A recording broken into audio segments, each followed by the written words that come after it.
ఓం శ్రీ గురుభ్యో నమ. ఓం శ్రీ మాత్రే నమ. చాతుర్గ్రహ కూటమి మకర రాశిలో 4 గ్రహాల యొక్క సంచారం. అందులో ప్రత్యేకంగా ప్రధానంగా రవి బుధుల యొక్క కలయిక, శుక్రకుజుల యొక్క కలయిక. అంటే 4 గ్రహాలు మకర రాశిలో జనవరి 18వ తారీఖు నుంచి ఫిబ్రవరి 3వ తారీఖు వరకు శనిక్షేత్రంలో 4 గ్రహాల యొక్క కలయిక ఏ విధంగా ఉండబోతుంది అంటే, ప్రధానంగా మకరం అనేది కుజుడికి ఉచ్చస్థానం, శుక్రకుజులు సములు, అలానే రవి బుధులు సములవుతారు. అంటే ఈ 4 గ్రహాలు కూడా శుక్రకుజులు ఎంతైతే సమత్వంలో ఉంటారో రవి బుధులు కూడా మిత్రులు అవుతారు. అలానే శనిక్షేత్రంలో ఉండటం అంటే కుజుడు ఉచ్చస్థానంలో ఉండి శనిక్షేత్రంలో ఉండటము, అలానే శుక్రుడు కుజుడు బుధుడికి శనిక్షేత్రంలో ఉండటం వల్ల శని కూడా సమత్వంగా ఉంటుంది. అంటే శనికి ఈ 3 గ్రహాలు శుక్రుడు కుజుడు బుధుడు సమత్వంగా ఉంటుంది. అలానే రవి వచ్చేటప్పటికల్లా శత్రువు అవుతాడు. చాతుర్గ్రహ కూటమి 4 గ్రహాలు మకర రాశిలో సంచారం చేయటం వల్ల 12 రాశుల వాళ్ళకి ఎలాంటి ఫలితాలు జరగబోతున్నాయి, మరి ఎలాంటి ఫలితాలు మరి జరగబోతున్నాయి, మనకి ఎంత మంచి ఫలితాలు వస్తున్నాయా, చెడ్డ ఫలితాలు వస్తున్నాయా, కొంతమందికి మిశ్రమైన ఫలితాలు వస్తారు. ఇవన్నీ కూడా గోచారరీత్యా చెప్పబడే ఫలితాలు అంటారు. ఇవి బర్త్ చార్ట్ జన్మజాతకాన్ని అనుసరించే ఫలితాలు కావు. మరి నాయకంటి గారు ఎందుకు చెబుతున్నారంటే, గోచారం కూడా వితిన్ సెకండ్లో మనం అదృష్టాన్ని కలిసి వచ్చే అవకాశాలు ఎక్కువగా ఉంటాయి. అంటే మనం ఎంత కృషి చేసినా కూడా కొంత వితిన్ సెకండ్లో అదృష్టం కలిసి రావాలంటే గోచారం అనేది చాలా ఇంపార్టెంట్. ఈ గోచారంలో సహజంగా చాలామంది కూడా చూసుకునేటప్పుడు ఏంటంటే, ఏ రాశి నుంచి ఏ రాశుల్లో ఏ స్థానాల్లో గ్రహాలు అనుకూలంగా ఉంటాయనేది కూడా చూసుకుంటారు. అలా చూసుకుంటేనే మనకు జాతకపరంగా తెలుస్తూ ఉంటుంది.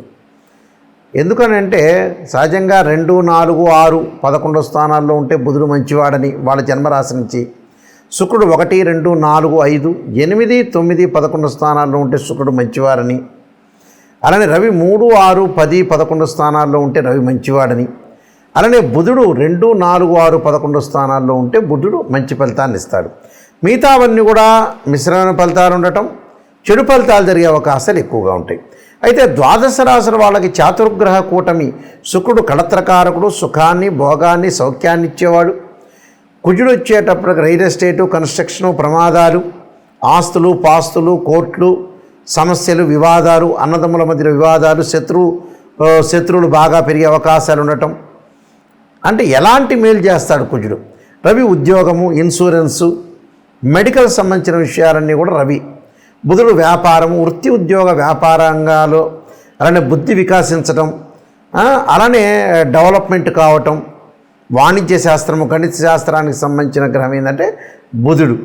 కాబట్టి ఈ 4 గ్రహాలు మకర రాశిలో సంచారం చేయటం వల్ల 12 రాశుల వాళ్ళకి ఎలాంటి ఫలితాలు జరుగుతున్నాయో ఒక్కసారి తెలుసుకుందాం. తులారాశి వాళ్ళకి చాతుర్గ్రహ కూటం వల్ల ఎలాంటి ఫలితాలు జరగబోతున్నాయి? రవి బుధ శుక్ర కుజులు మకర రాశిలో సంచారం చేయటం వల్ల శుక్రుని వల్ల ప్రధానంగా వివాహానికి సంబంధించిన విషయాలు, మంచి సంబంధము, మంచి సుసంపన్నమైన కుటుంబం నుంచి మంచి అమ్మాయి వచ్చే అవకాశాలు ఎక్కువ ఉంటాయి. అందరి వల్ల ఆనందం కలగటము, గతంలో ఎవరైతే మొండి బాకీలు ఉన్నారో వాడు డబ్బులు తీసుకొచ్చి ఇవ్వటము, నూతన వ్యాపారాలు, నూతన ఉద్యోగాల్లో ముందుకు వెళ్ళాల్సిన అవకాశం అనేది కలుగుతుంది. వెళ్ళండి, నూతన వ్యాపారం పెట్టండి. పూజా స్టోర్స్ వాళ్ళకి కానీ, కాస్మెటిక్ వాళ్ళకి కానీ, క్లాత్ షోరూమ్ వాళ్ళకి కానీ, బంగారు అంటే గోల్డ్ షాప్ వాళ్ళకి కానీ అధిక లాభాలు కలిగే అవకాశాలు ఉంటాయి. ప్రేమ వివాహాలు ఫలించడం, నూతన వస్తువులు కొనటం, సరైన నిర్ణయాన్ని సరైన సమయంలో తీసుకోవటం వల్ల కూడా చాలా బాగుంటుంది. అలానే బుధుడి యొక్క ప్రభావం వల్ల కూడా సర్వకార్య సిద్ధి, అంటే మనం ఏదైతే అనుకుంటామో దానిలో ముందుకు వెళ్ళే అవకాశాలు ఎక్కువ ఉంటాయి. శుభకార్యక్రమాల నిర్వహణ, అలానే తల్లి యొక్క సుఖము, అంటే తల్లితో ఆనందంగా షేర్గా పంచుకునే అవకాశాలు. ఎందుకంటే ఆచార్య దేవో భవ అన్నారు, అంటే మాతృదేవో భవ, పితృదేవో భవ, ఆచార్య దేవో భవ అన్నారు. అంటే తల్లి అనేది ప్రథమ స్థానం ఇచ్చారు మనకి వేదాల్లో కానీ శాస్త్రంలో కానీ. తల్లితో ఆనందంగా ఉండటం, ఆమెకి ఖర్చు పెట్టే అవకాశాలు ఉండటం, ఆమెను మంచి చూసుకోవటం వల్ల కూడా మీకు పుణ్యం కలిగే అవకాశాలు ఎక్కువ ఉంటాయి. కుటుంబంలో సౌఖ్యం అంటే భార్యాభర్తల మధ్యలో కానీ, పిల్లల మధ్యలో కానీ, తల్లి మధ్యలో కానీ, తండ్రుల మధ్యలో కానీ, తండ్రి మధ్యలో కానీ ఆనందం కలిగే అవకాశాలు ఎక్కువ ఉంటాయి. పెదనాన్న, చిన్న బాబాయిలు వీళ్ళ మధ్యలో కూడా ఉండే అవకాశాలు ఎక్కువ ఉంటాయి. రవి వల్ల ఏంటంటే ఏదో రకంగా మానసికంగా ఆందోళన కలుగుతుంది. ఇంకా ఏదో నేను చేయలేకపోతున్నాను, ఏదో చేస్తే బాగుండని ఆలోచన కలుగుతుంది. అయితే కుజుని వల్ల శారీరక శ్రమ పట్టడం ఒకటి, అలానే ఆస్తుల గురించి కొంత వివాదాలు రాకుండా చూసుకోండి. ప్రేమ వివాహాలు ఫలించే అవకాశాలు ఉంటాయి. నూతన వస్తువులు కొనుగోలు చేయటం, శారీరక శ్రమ, ధనలాభం కలిగే అవకాశాలు ఉంటాయి. నేను కొన్ని పరిహారాలు చెప్పబోతున్నా, ఆ పరిహారాలు పాటించండి, మీకు మంచి జరిగే అవకాశాలు ఖచ్చితంగా ఉంటాయి. శుక్రుడు సుఖానికి, భోగానికి, సౌఖ్యానికి, వివాహానికి కడత్రకారకుడు. సప్తమ భావకారకుడు ఎవరు అంటే శుక్రుడే. శుక్రగ్రహం ఏ విధంగా ఉండబోతుంది, శుక్రుడు వల్ల మంచి జరుగుతుందా చెడు జరుగుతుందా అనేది శుక్రుడు కళత్రం అంటే వివాహాన్ని ఇచ్చేవాడు శుక్రుడు కాబట్టి ఎవరికైనా సరే శుక్రదోషం అనేది ఉండకూడదు. అది బర్త్ చార్ట్ను జన్మ లగ్నాన్ని అనుసరించి శుక్రదోషం ఉండకూడదు. సహజంగా వివాహం కావట్లేదు, వివాహం దగ్గరికి వచ్చినట్టు వచ్చి వెనక్కి వెళ్ళిపోతుంది, వివాహం తర్వాత డివోర్స్ జరుగుతుంది, మన జాతకాలు కరెక్ట్గా చూసుకోలేకపోవటం, ఏదో అరకొరకు నాలెడ్జ్ ఉన్న వ్యక్తులతోటి కలిసి జ్యోతిష్యుల దగ్గర చూపించుకోవటం వల్ల కూడా వివాహం పరంగా అయ్యో నేను అందరికీ చూపించానంటే చాలామందికి చూపించాను, మా అబ్బాయి వివాహం ఇలా అయింది, మా అమ్మాయి వివాహం అయింది, వివాహం అయిపోయి విడాకులైనవి, అసలు సంబంధాలే కుదరట్లేదని చెప్పేవాళ్ళు చాలామంది ఉన్నారు. ఎందుకంటే జ్యోతిష్యులది కాదు, మీరు సరైన జ్యోతిష్యుని ఎంచుకోవాలి. శుక్రుడు ఏంటంటే వివాహకారకుడు. ఎప్పుడూ కూడా శుక్రుడు 6, 8, 12 స్థానాల్లో ఉండకూడదు. శుక్రుడు అశ్విని, మఖ, మూల, ఆరుద్ర, స్వాతి, శతభిషము, అలానే ప్రత్యేకంగా పుష్యమి, అనురాధ, ఉత్తరాభాద్ర నక్షత్రంలో ఉండకూడదు. మృగశిర, చిత్త, ధనిష్ట నక్షత్రంలో ఉండకూడదు. శుక్రుడు జన్మలగ్నం నుంచి 6, 8, 12 స్థానాల్లో ఉండకూడదు. శుక్రుడు శనితో కానీ, కుజుడితో కానీ, రాహుతో కానీ, కేతువుతో కానీ కంజంక్షన్ కాకూడదు. ఇలాంటివన్నీ కూడా శుక్రుడు ఏ స్థానంలో ఉన్నాయి, ఏ స్థానంలో ఉన్నాడు జన్మలగ్నం నుంచి బర్త్ చార్ట్ని అనుసరించి మనం చెప్పాలి. అప్పుడు శుక్రుడు ఏ స్థానంలో ఉంటే మనకు మంచి చేస్తాడో తెలుసుకుంటాం మనం. శుక్రుడు ఒకవేళ దోషం ఉందనుకోండి, దాని పరిహారాలు ఉంటాయి. భృగుపాస్పదాస రుద్రాభిషేకమని, శుక్ర జపమని, ఆయా జాతకాల బట్టి 10 శివలింగాలకు అభిషేకం చేయటం, అలానే శుక్ర హోమం చేయటం. వివాహం కానీ అబ్బాయి కన్యాపాస్పదాస రుద్రాభిషేకం, అమ్మాయికి వచ్చేటప్పటికల్లా వరపాస్పదాస రుద్రాభిషేకం, అఘోర గౌరీ పాస్పదాస రుద్రాభిషేకాలు. ఫైనాన్షియల్ పరంగా ఇబ్బంది ఉంటే కుబేర పాస్పదాస రుద్రాభిషేకం. ఇలాంటి శుక్రుడి యొక్క దోషాలు పోగొట్టుకోవచ్చు. అలానే శుక్రుడు తదనంతరం కుజుడు బాగలేదనుకోండి, మన జన్మజాతకంలో కానీ గోచారీత్యా కానీ ముఖ్యంగా కుజుడు మంచి స్థానంలో లేకపోతే, సహజంగా జన్మలగ్నం నుంచి 2, 4, 7, 8, 12 స్థానాల్లో కుజుడు ఉంటే మంచివాడు కాదు. కొన్ని రాసులకు ఎగ్జామ్షన్ ఉంటుంది, కొన్ని నక్షత్రాలకు ఎగ్జామ్షన్ ఉంటుంది. 13 నక్షత్రాలకు కుజ దోషం వర్తించదు. భయపడాల్సిన పని లేదు. ప్రమాదాలు జరుగుతున్నా, కోర్టు సమస్యలు కానీ, వివాహం ఆలస్యం జరుగుతున్నా, అలానే పొలాల గురించి కానీ, ఆస్తుల గురించి కానీ, అన్నదమ్ముల మధ్యలో సఖ్యత, కోర్టు సమస్యలు, ఇలాంటివన్నీ కూడా కుజుడు సంబంధించిన కారకత్వాల్లో చెప్పబడింది. ఈ కుజదోషం ఉందనుకోండి, ఉదాహరణకి జాతకపరంగా కానీ కుజుడు బాగలేకపోవటం, కుజుడు సహజంగా 6వ స్థానంలో ఉండకూడదు, రోగస్థానం అంటాం, 8వ స్థానంలో ఉండకూడదు, 12వ స్థానంలో ఉండకూడదు. అంటే ఒక్కొక్క ఫలితం ఒక్కో రకంగా ఇస్తారు. ఏంది గురువుగారు కుజుడు అన్ని స్థానాల్లో చెడ్డవాడు అనేది కాదు. కొన్ని స్థానాల్లో మంచివాడు, కొన్ని స్థానాల్లో చెడ్డవాడు, కొన్ని స్థానాల్లో మంచి ఫలితాన్ని ఇస్తాడు, కొన్నిసార్లు చెడ్డ ఫలితాన్ని ఇస్తాడు. కొంతమంది ఎగ్జామ్షన్ కూడా ఉంటుంది, భయపడాల్సిన పని లేదు. దానికి అంగారక పాశుపతాస రుద్రాభిషేకం, సుబ్రహ్మణ్య స్వామి ఆరాధన, సుబ్రహ్మణ్య స్వామి అష్టకం చదువుకోవాలి. అలానే జాతకాన్ని చూసుకోవాలి, బర్త్ చార్ట్లో ఏ విధంగా ఉందో చూసుకుని మనం అనాలిసిస్ చేయాలి. ఇది ఫస్ట్ పాయింట్. అలానే బుధుడు వ్యాపారపరంగా ఉండేవాడు.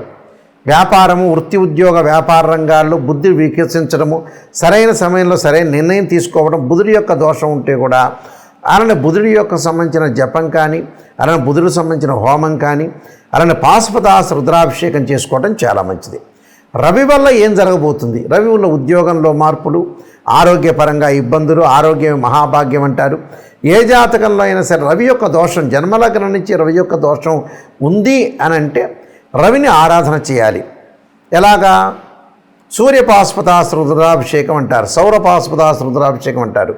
అలానే ఆరోగ్యం బాగలేదంటే ఆరోగ్యము త్రయంబక పాశుపతాస్త్ర రుద్రాభిషేకాలు, శిరోకంఠ పాశుపతాస్త్ర రుద్రాభిషేకాలు ఇవి చేసుకోవాలి. రవి జపము, రవి హోమము అంటే రవి వల్ల ప్రయోజనం కలుగుతుందని అర్థం.